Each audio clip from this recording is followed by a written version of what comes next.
Hi guys, gsmdom.com, and I'm here with the Huawei Ascend W1. It's a mid-range Windows Phone 8 device that was announced back in January 2013 and it was released this spring, and what you can see right here is its review.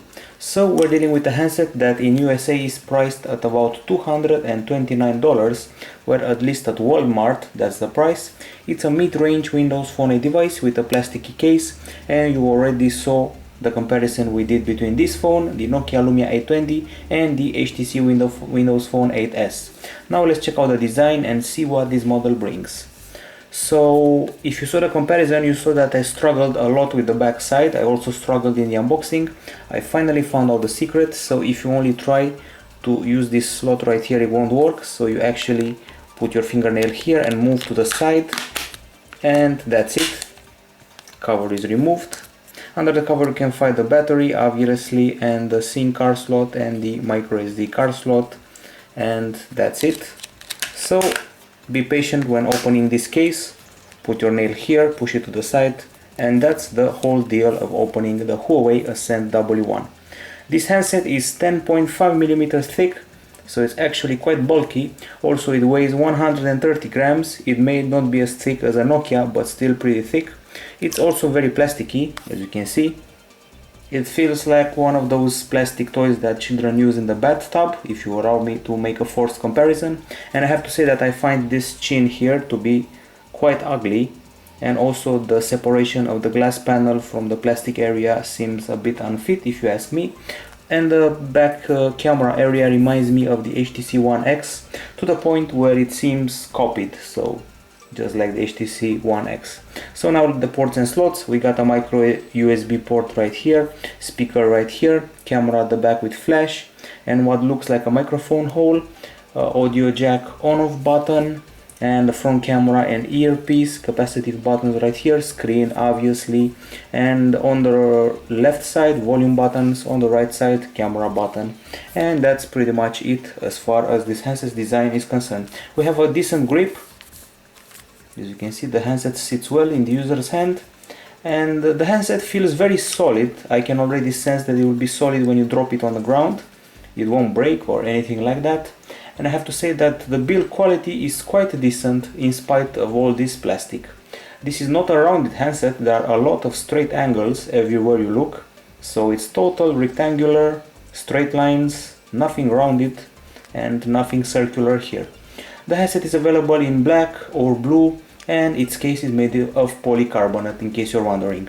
And now let's get to the specification of this phone. It has a Qualcomm Snapdragon MSM 8230 processor. It's a dual-core 1.2 GHz CPU. The GPU is the Adreno 305, and this beautiful crisp display that you can see right here is a 4-inch screen with a resolution of 480 over 800 pixels.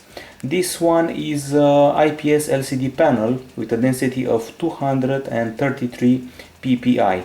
Other specifications worth mentioning, well, we have 512 megabytes of RAM, 4 gig of internal storage, of which 1.5 gigs are available, so quite a little quantity of memory. And on the connectivity side we have Wi-Fi, of course Wi-Fi dual band, DLNA, Bluetooth 2.1 and micro USB 2.0.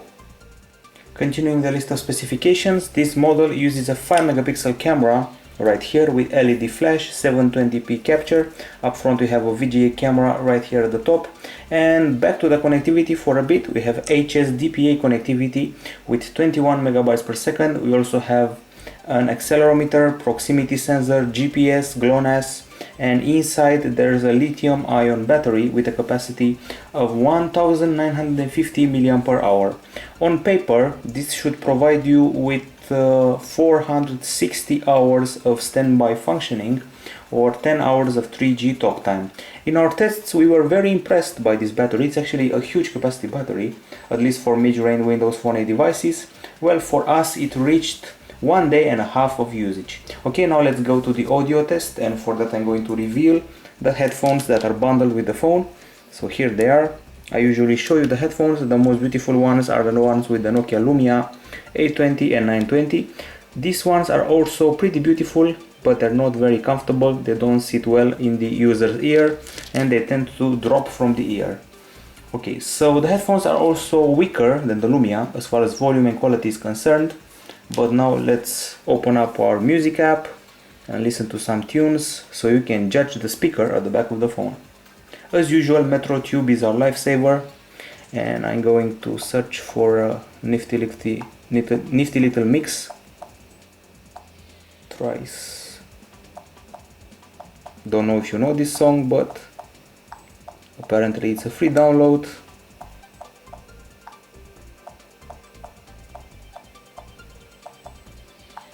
Let's see. Okay, so here we go. This is the song I was talking about. Let's push play and let's listen to it. First at a mid-range volume.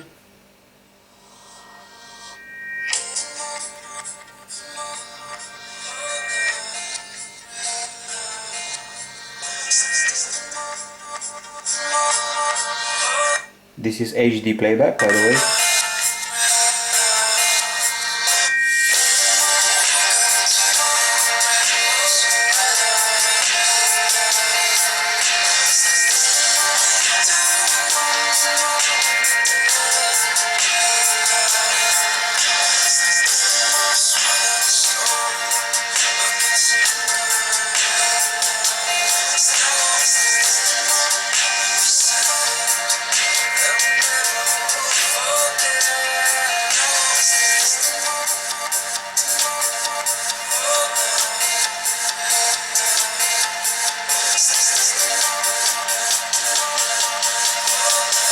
Let's go forward.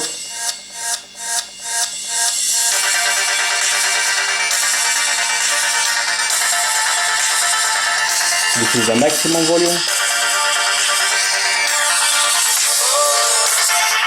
Easy to cover the speaker.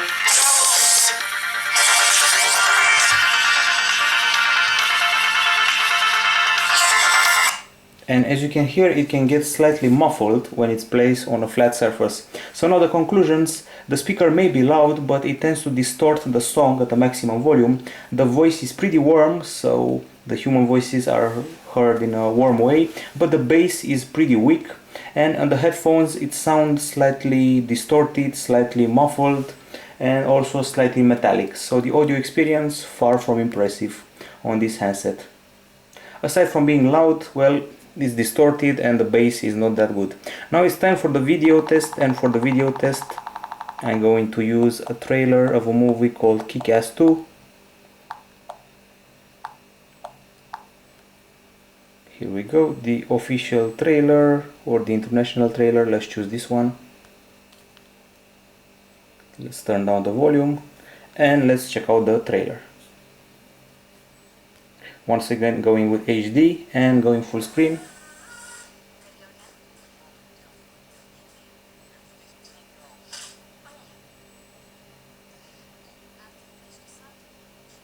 And let's remove the headphones in case they're distracting.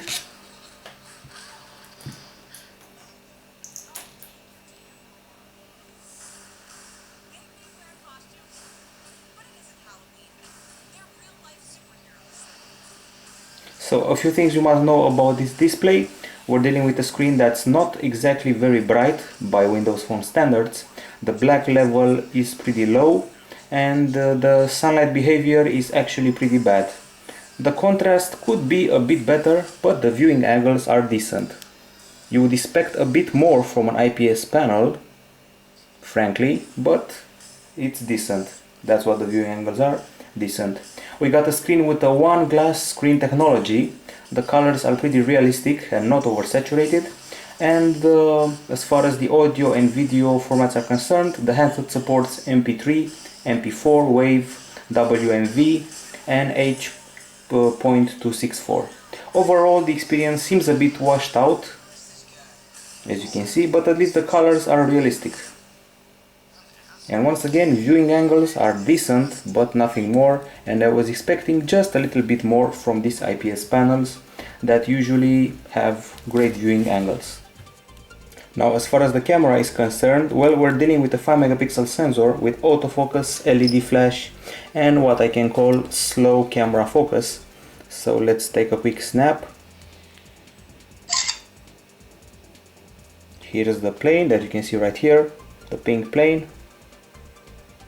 As you can see, the low light behavior is actually not that bad, but it's the general behavior of the camera that slightly underwhelms us. So let's see some of the options. We got the photo settings like ISO going up to 800, a resolution of 5 megapixels or 4 megapixels in 5:3 or 4:3 aspects, and white balance options including cloudy, fluorescent and tungsten, and some scene modes including macro. Luckily we did some macros, but we were not exactly impressed. Of course you can add some lenses and you can trigger the video capture. You can also do some video settings here. The resolution goes up to 720p, so there is no full HD here. Well, I have to say that this camera is slow to focus, and at least we can tweak the white balance and the ISO.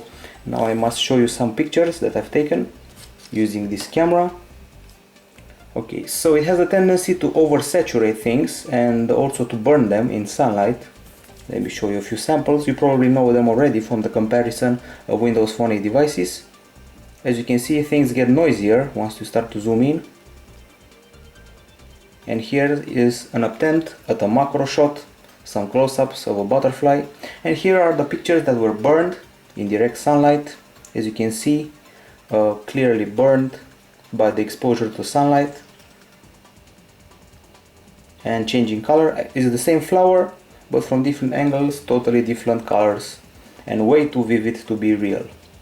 However, some other shots were actually pretty good. This one right here is actually pretty decent.